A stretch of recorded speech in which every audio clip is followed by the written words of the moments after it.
if you haven't tried it yet, stop the video and try number 4 and find the inverse of this function. All right, so 5. Again, I'm going to find the inverse, so this is not going to be linear like the last 3 were. So again, my f of x is equal to 3x squared minus 2. Replace the f of x with y. We're going to swap the x and the y, so x becomes equal to 3y squared minus 2. I want to solve it for y. So the first thing I need to move is the 2. So add it to the other side, minus 2, so plus 2. So I get x plus 2 is equal to 3y squared. Then I need to, isolate this. So I'm going to divide by 3, and I get x plus 2 divided by 3 is equal to y squared.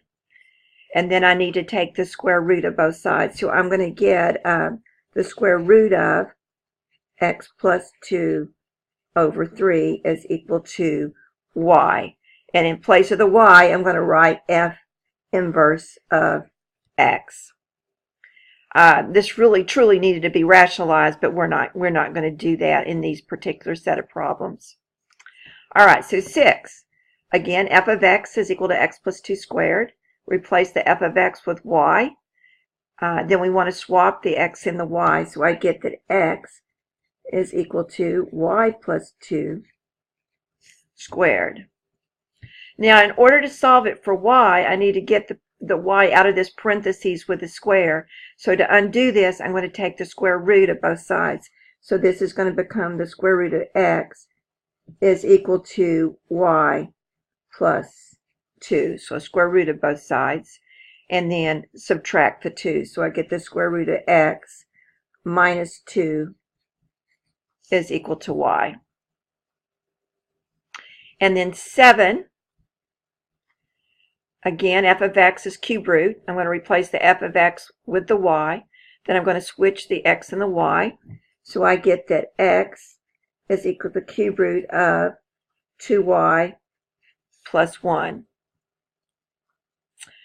So now, in order to solve it for the y, I'm going to need to get this out. So I need to get rid of my radical. So I'm going to have to raise both sides to the third power. So x to the third is going to equal to cube root of 2y plus 1 to the third, which is 2y plus 1. So raise both sides to the third power. Now solve for y, so I'm going to subtract 1. X to the third minus 1 is equal to 2y. Then divide by 2, so y is equal to x to the third power minus 1 over 2. And then replace that, I didn't do that earlier, with f inverse. So f inverse of x is equal to x to the third minus 1 over 2. And I'll go back up here and do it up here. So that's f inverse of x is equal to the square root of x minus 2.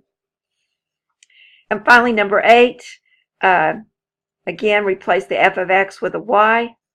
Swap the x and the y around so that I get x is equal to 2, parentheses, y plus 3 squared minus 4. In order to solve it for the y, I need to undo everything. So the first thing that needs to be moved is the 4. So I'll move it over and add it.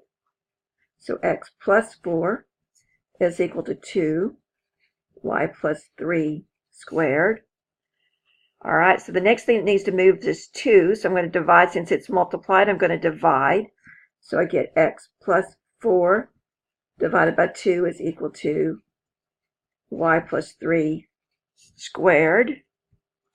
Then I need to undo this radical. So to this square here. So to undo it, I'm going to have to take the square root of both sides. So I get the square root of x plus 4 over 2 is equal to, and the square root of this is going to be y plus 3. And then I just need to move my 3 over. So I get the square root of x plus 4 over 2 minus 3 is equal to y. So replacing the y with f inverse of x is equal to square root of x plus 4 over 2 and then minus 3. That got a little complicated, didn't it? All right, so we'll see you next class.